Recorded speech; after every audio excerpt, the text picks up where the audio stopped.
2024 లేదా 25లో డిగ్రీ లేదా బీటెక్ చదివారా? సాఫ్ట్‌వేర్ జాబ్ కోసం ఎదురు చూస్తున్నారా? అయితే కోడ్‌జ్ఞాన్ 100 డేస్ కోర్సులో చేరండి. జాబ్ సాధించండి.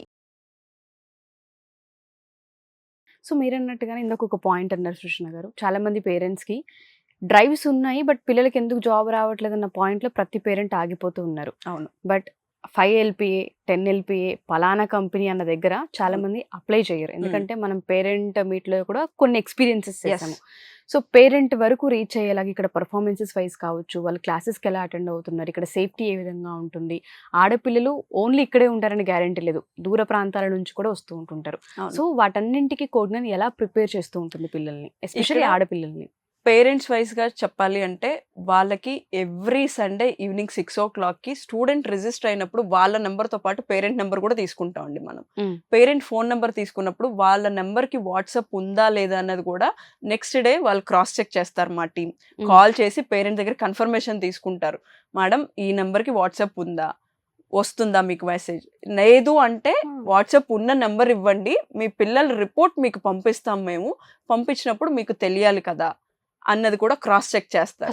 ఇక్కడ స్టూడెంట్స్ ఏంటంటే వాళ్ళ ఫ్రెండ్స్ నెంబర్స్ లేదా వాళ్ళదే ఆల్టర్నేట్ నెంబరో ఇస్తారండి. చాలా మంది మేము ఫేస్ చేస్తున్నాం ప్రీవియస్ గా ఇది. సో అది జరగకూడదని ఈ రోజు స్టూడెంట్ రిజిస్టర్ అయితే రేపు మార్నింగ్ ఆ పేరెంట్ నెంబర్ లో ఏ నెంబర్ అయితే ఇస్తారో ఆ నెంబర్ కాల్ చేస్తారు మా టీం. కాల్ చేసి మీరు మీ పిల్లలు నిన్న జాయిన్ అయ్యారండి మా దగ్గర, ఈ నెంబర్ కి వాట్సాప్ ఉందా, మీరు వాళ్ళ పేరెంట్స్ ఏనా అన్న కన్ఫర్మేషన్ తీసుకుంటామండి.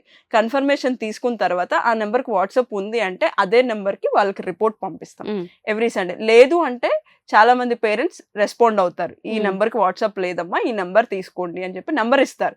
చేంజెస్ కూడా జరుగుతాయి చాలా నెంబర్స్, బికాస్ స్టూడెంట్స్ అక్కడ ప్లే చేస్తూ ఉంటారు. పేరెంట్స్ కి చాలా తెలియవు, అది తెలియజెప్పడానికి పేరెంట్స్ కి కూడా ఒక క్లారిటీ ఇవ్వడానికి మేము అది కూడా చెక్ చేస్తాం. ఇక్కడ నెంబర్ చేంజ్ చేస్తారు. పేరెంట్ కి every Sunday evening 6 o'clock report వెళ్తుందండి. వీక్ వైజ్ రిపోర్ట్ వెళ్తుంది. వీక్ మొత్తం ఎన్ని క్లాసులు జరిగాయి, వీళ్ళు ఎన్ని అటెండ్ అయ్యారు, ఎన్ని ఎగ్జామ్స్ జరిగాయి, దాంట్లో వీళ్ళు ఎన్ని రాశారు, ఎన్ని మార్క్స్ వచ్చాయి, దాంట్లో ఎవ్రీ సాటర్డే పేపర్ ఎగ్జామ్ జరుగుతుంది, దాంట్లో వీళ్ళ పర్ఫార్మెన్స్ ఏంటి అన్నది వస్తుంది. AI బేస్డ్ ఇంటర్వ్యూస్ ఉంటాయి, మాక్ ఇంటర్వ్యూస్ ఎవ్రీ సండే, దాంట్లో వీళ్ళ పర్ఫార్మెన్స్ ఏంటి, అసలు ఎన్ని అటెండ్ అవుతున్నారు, వీళ్ళకి ఎన్ని డ్రైవ్స్ వస్తున్నాయి, ఎన్ని కంపెనీస్కి వీళ్ళు అప్లై చేస్తున్నారు, ప్రతిదీ దాంట్లో రిపోర్ట్ వస్తుందండి. ఎవరన్నా పేరెంట్ కి తెలియక అది ఏంటి అన్నది అర్థం కాకపోతే ఫోన్ చేస్తారు మాకు. అప్పుడు మా టీం వాళ్ళకి ఎక్స్ప్లెయిన్ చేస్తారు క్లియర్ గా, ఇది చూస్తే ఇలా వస్తుందండి, ఇన్ని క్లాసెస్ జరిగాయి, ఇన్ని మాత్రమే అటెండ్ అయ్యారు, ఎందుకు అటెండ్ అవ్వలేదు, మీరు చెక్ చేస్తున్నారా అన్నది కూడా క్లారిటీ ఇచ్చేస్తారు అక్కడ మా టీం. లైక్ నర్సరీ స్టూడెంట్ ని కనుక మనం స్కూల్లో వదిలిపెడితే పేరెంట్ ఎంత ఫోకస్డ్ గా అన్ని అబ్జర్వ్ చేస్తారో, మళ్ళీ ఇది ఇక్కడ రిపీట్ అంటే ఇది ఎలా చెప్పొచ్చు అంటే చిన్నపిల్లల్ని చేత్తో పట్టుకుని అడుగులు వేస్తున్నప్పుడు ఎంత జాగ్రత్తగా నడిపిస్తామో ఈ జాబ్ టైం అన్నది కూడా అంతే క్రూషియల్ అని చెప్పొచ్చండి. చేతులు పట్టుకుని నడిపించినట్టే వీళ్ళని గైడ్ చేస్తూ ఉండడం కూడా అంతే ఇంపార్టెంట్ అండి. రైట్ వేలో వెళ్తే వాళ్ళ ఫ్యూచర్ చాలా బ్రైట్గా ఉంటుంది. ఒక్క రాంగ్ స్టెప్ వేసినా ఆ ఎంటైర్ ఫ్యూచర్ మొత్తం ఎఫెక్ట్ అవుతుంది. అట్ ద సేమ్ టైం వాళ్ళ ఫ్యామిలీ కూడా ఎఫెక్ట్ అవుతుందండి. ఆ క్లారిటీ పిల్లలకి చాలా మందికి లేక చాలా ఫ్యామిలీ సఫర్ అవుతుంది. ఆ సఫరింగ్ అన్నది మేము కంట్రోల్ చేయాలి.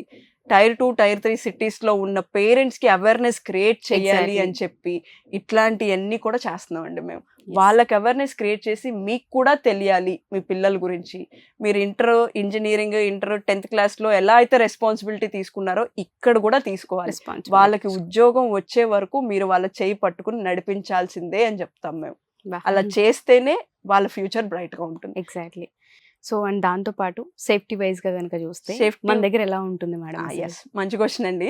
చాలా మంది మా దగ్గరకు వచ్చి జాయిన్ అవుతున్న స్టూడెంట్స్, ముఖ్యంగా ఆడపిల్లలు విత్ అవుట్ సైడ్ ప్లేసెస్ నుంచి వచ్చి చుట్టుపక్కల హాస్టల్స్ లో ఉండి ఫుడ్ బాగోట్లేదని ఇబ్బంది పడుతూ చాలా మంది సఫర్ అవుతున్నారు. నాకే పర్సనల్ గా వచ్చి చెప్పిన వాళ్ళు చాలా మంది ఉన్నారు. పేరెంట్స్ మాట్లాడడానికి వచ్చిన వాళ్ళు, మీరే హాస్టల్ పెట్టచ్చు కదా, మాకు ఒక ధైర్యం ఉంటుంది, మీ దగ్గర ఉన్నారు అన్న ధైర్యంగా మేము వెళ్తాం వదిలేసి అని చెప్పి చాలా మంది రిక్వెస్ట్ చేశారు. వాళ్ళ రిక్వెస్ట్లు అన్ని కన్సిడర్ చేసి వాళ్ళ బాధ చూడలేక, సో వీళ్ళకి అకామిడేషన్ అన్నది ప్లాన్ చేయాలి అని చెప్పి లేడీస్ హాస్టల్ అనేది విజయవాడలో మాత్రమే స్టార్ట్ చేస్తున్నామండి. Most probably by February 10th మేము స్టార్ట్ చేస్తాము. ఆల్రెడీ వర్క్ జరుగుతోంది. వాళ్ళకి అన్ని రకాల ఫెసిలిటీస్ దొరుకుతాయి ఇక్కడ. వాళ్ళు అక్కడ ఉండాలి అంటే మేము పెట్టే రూల్స్ కి వాళ్ళు అగ్రి అయ్యి ఉండాలండి. ఓకే. ఎలా అయితే వాళ్ళు స్కూల్ హాస్టల్స్ లో ఇన్స్ట్రక్షన్స్, రూల్స్, Timings ఎలా అయితే follow అవుతూ ఉంటారో. ప్రతిదీ ఉంటాయో ఇక్కడ కూడా అలాగే ఉంటుందండి. అందులో ఏ కాంప్రమైజ్ ఉండదు. వాళ్ళ క్లాస్ లో ఎంత స్ట్రిక్ట్ గా ఉంటారో నాకు తెలియదు, కానీ ఇక్కడ నా దగ్గర హాస్టల్లో మాత్రం చాలా స్ట్రిక్ట్ గా ఉంటది. దానికి ఒప్పుకున్న వాళ్ళే నా దగ్గరికి రావచ్చు అని నేను క్లియర్ గా చెప్తాను. ఎందుకంటే ఆ హాస్టల్ అన్నది చాలా నేను ఒకప్పుడు హాస్టల్లో ఉండొచ్చిందానండి. ఫుడ్ ఎలా ఉంటది, అక్కడ అట్మాస్ఫియర్ ఎలా వాతావరణం ఎలా ఉంటుందో నాకు ఉంటుంది. బాగా తెలుసు.